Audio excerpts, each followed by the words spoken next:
Ever pondered why the Scooby-Doo gang was always on the move? A fan theory suggests they were actually trying to escape the Vietnam War draft. Picture this. The year is 1969.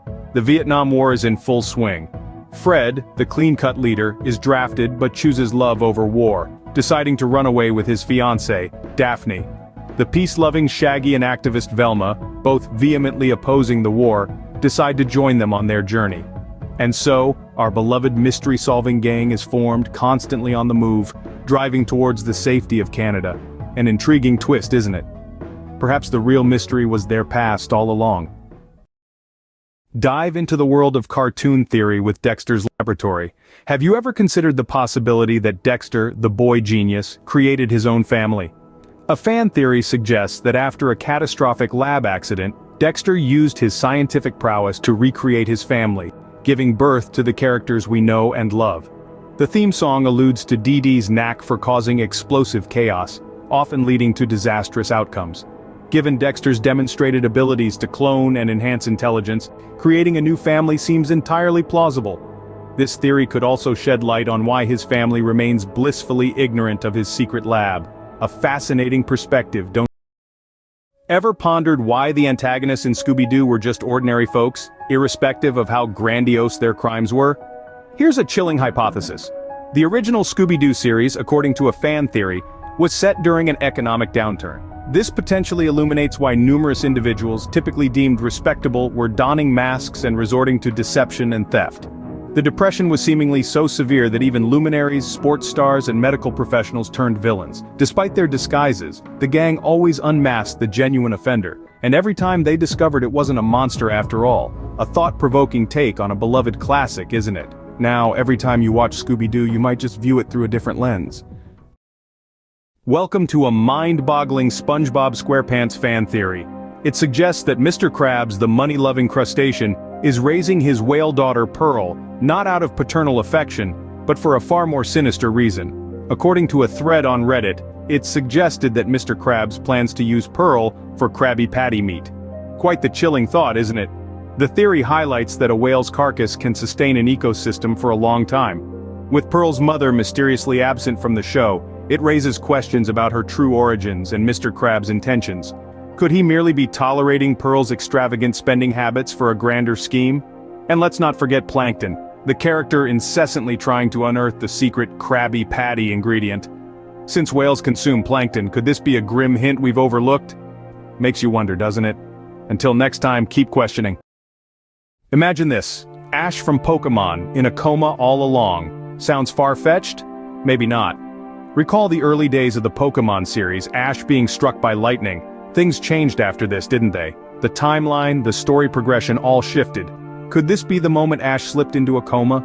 Ponder this, the same police officer, the same nurse in every town. A world that grows more complex and expansive with each passing moment. Coincidence, or the constructs of a young boy's comatose mind?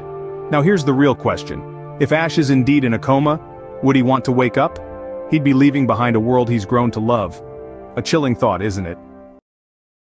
Welcome to your daily dose of intriguing fan theories. Today we're delving into the surreal world of Rugrats.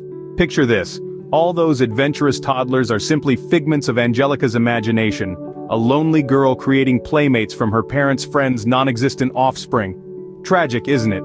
Chucky and his mother, victims of a fatal accident, leaving his father an eternal nervous wreck. Tommy, a stillborn, pushing Stu into an obsession of crafting toys for a son that never was. The DeVilles, uncertain of their unborn child's gender, led to Angelica's creation of fraternal twins.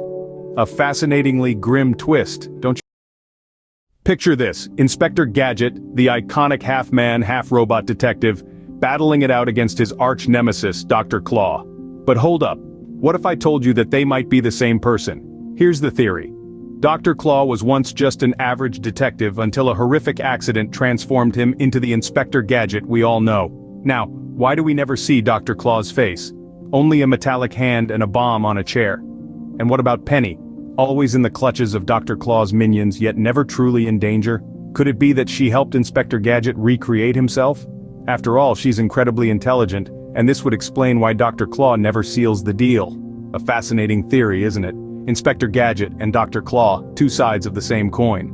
Mind-blowing, isn't it? Picture this, Pinky and the Brain. One's a supposed dimwit, the other, a self-proclaimed genius with ambitions of world domination. But what if we've got it all wrong? What if the Brain's grand plans are simply the product of an unhinged mind? Even in the midst of their outlandish escapades, it's Pinky's insightful quips that often ring true, while the Brain's grandiose ideas veer off into the realm of the absurd. So, when it's said, one is a genius, the other's insane, perhaps it's time to question who is the real genius, and who is truly insane. A twist in the tale of Pinky and the Brain, worth pondering, don't you think? Danny Phantom. Danny Fenton got his ghostly powers by walking through a malfunctioning portal, or so he thinks. This hypothesis asks, what if Danny never actually woke up from the accident? Yes, this is another age-old it was all a coma theory, but this one actually has some good points behind it. Each of Danny's villains could be interpreted as a figment of his repressed psyche, none more so than his parents, whose quest to capture ghosts could be seen as a metaphor for keeping Danny on life support. Need more convincing? How about the fact that Danny is literally half human, half ghost? In hindsight, it feels a bit on the nose. Prepare to rethink everything you thought you knew about the beloved cartoon Phineas and Ferb. Noticed how Candace never seems to succeed in exposing her brother's elaborate exploits? Perhaps it's more than a recurring joke. Some fans are starting to believe that Phineas and Ferb don't exist at all. Instead, they're figments of Candace's imagination, a desperate cry for attention, a coping mechanism for an unresolved trauma. You might think it's far-fetched, but remember, this is the same girl who regularly converses with an imaginary zebra named Kevin. In light of that, conjuring up two inventive brothers doesn't seem so outlandish, does it? Hit that like button and subscribe for more mind-blowing theories.